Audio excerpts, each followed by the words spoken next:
For Victims and Villains, my name is Josh, and today we are jumping into the weirdness of Nicolas Cage's latest effort. This is Dream Scenario. Dream Scenario explores the bizarre adventures of Paul Matthews, who finds himself as a phenomenon just slowly kind of popping up into everyone's dreams across the world, and the unfortunate circumstances and downfall that come with that adventure. The first thing I really have to address with this film is how it flows throughout genres. I feel like it's really easy to simply just look at a film and be like, oh, there is a little bit of comedy in this, there's a little bit of horror, there's a little bit of drama, there's a little bit of family-friendly edge to this. But what's really interesting about Dream Scenario is how it flows and kind of reinvents itself with every act. Like, every act feels like it has its own like specific genre, but it always keeps itself within the world. It never once feels like it is trying to be something different, but rather it's an extension of the things that have already taken place within the film. And for an example, like the first act really reminded me of Death to Smoochie, the dark comedy angle that this movie produced. I think Dream Scenario catches that similar tone in its first act. And then, of course, with this being a man in his nightmares, obviously there's going to be parallels to Nightmare on Elm Street. You see a lot of the second act really embrace that. And then as the fallout, the exploration, the character development, and how it really affects Cage's character throughout this, you're getting a lot more of the dramatic range. And I think that this film just captures each one of those subgenres and tones exceptionally well. I think the sheer fact that you have someone like Nicolas Cage on the front of the screen, and behind the screen you have a producer like Ari Aster, really boasts and speaks volumes to the quality of this film. It is worth mentioning that this is the debut from writer-director Kristoffer Borgli, and I think that Borgli does an incredible job. Not only is this a masterclass in genre fluidity, but it also is a great commentary on how dreams affect us, how they affect us in our day-to-day lives, how they affect us in our mental health, our relationships, etc. At one point in the movie, they actually call this phenomenon and comparing it to almost like a dream state version of the Mandela effect. And honestly, I love the way that this film explores that exact phenomenon. I kind of teased this a little bit earlier in the video, but I really liked Nicolas Cage in this. I thought that he delivers an outstanding performance. This performance really kind of gave me vibes to his character from Pig, which, if you haven't seen Pig yet, I cannot recommend that movie enough. It is probably the best movie that Nicolas Cage has made in the 21st century, and this one's a close second. I think the supporting cast in this movie is also worth mentioning. Julianne Nicholson delivers a really gripping performance alongside Cage. She plays his wife in this movie. I thought she did a great job. Tim Meadows is in this movie, and again, I feel like we don't see Tim Meadows enough nowadays. He's very particular about the projects he picks, or at least the ones that I see him in, it feels like. And Tim Meadows is great in this. Michael Cera's in this movie, also really valuable asset to this film. Honestly, as a horror fan and as a fan of the Nightmare on Elm Street movies, this kind of takes that formula from Dream Warriors and kind of grounds it a little bit more in reality, a little less in the fantastical, and just kind of really explores like what happens if a phenomenon like this were to take place, like how it would affect not only the source of the dream, but also the downfall of that and the aftermath.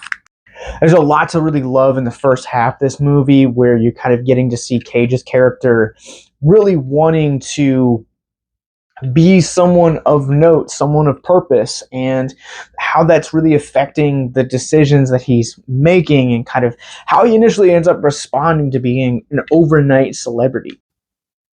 And I think that the first half of that movie makes the second half that much more impactful, because you're kind of exploring the flip side of dreams. You're exploring the nightmares. You're exploring kind of the Freddy Krueger or boogeyman of what that would look like to have this worldwide phenomenon kind of turn against you, and really how that brings into real life.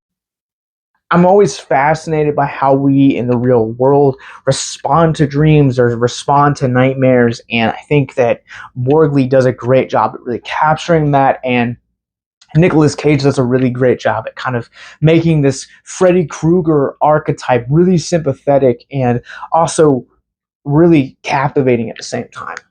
This movie never really drags, and I think a large portion of that comes from how it's ever evolving itself. And that's one of the things that I really walked away impressed with, how this movie handles itself, the way that it builds and kind of develops and grows. You don't really get a film that handles genre in that way, and I'm really appreciative of that. All right, well, let's run this one through the Rorschach rating scale. I'm going to go ahead and give Dream Scenario a 4.5 out of 5. I think this is quite an impressive debut. This is an outstanding performance from Cage, Nicholson, Meadows, Sarah, all of the cast and crew that build up this movie. It's world class, top tier performances, not to mention the way that this movie flows in and out of genres and builds upon itself, and at the end of the day just really kind of gives you a question of what is reality and what's not, and I loved that about this movie.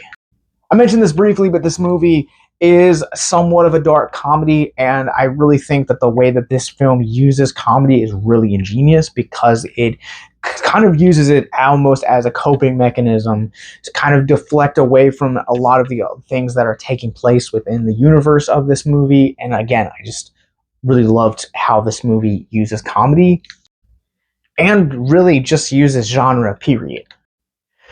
If you guys have seen Dream Scenario, what did you guys think about it? Comment below, let me know. There is going to be a full-length That's High Praise episode coming in 2024 for this movie, but let's talk about mental health.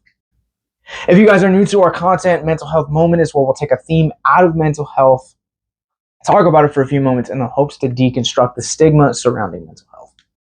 Honestly, I think the thing that I walked away with this movie about is really how dreams and nightmares affect our mental health. I am under no circumstances a guy that understands the psychology necessary to even kind of talk about this subject, so I'm not really going to expand upon it.